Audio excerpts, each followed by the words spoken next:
If you're tired of seeing your Facebook feed out of order, this video is for you.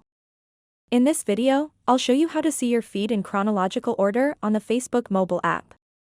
Just follow these simple steps and you'll be catching up on all the latest news from your friends in no time. So make sure to watch this video until the very end to learn how. To get started, first open up the Facebook mobile app. Once you are on the home page, you can see that there are these buttons at the top of the screen. So in order to see your feed in chronological order, simply tap on the icon with a little clock. If you don't have this shortcut icon over here on the shortcut bar, tap these three lines at the top right of the screen, and then tap on Feeds. So when you are on the Feeds screen, by default, it will show you all of the posts in chronological order. So right now I can see all of the posts in chronological order, but you can also filter these by favorites, friends, groups, and pages.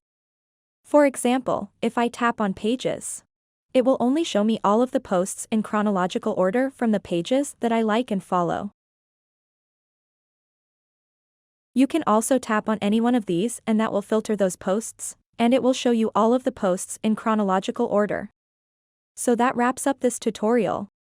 If you have any questions about this whole process, please let me know in the comments section below. And if this video helped you out, please give it a big thumbs up and subscribe to this channel for more tutorial videos like this one. Thank you so much for watching and have a good day.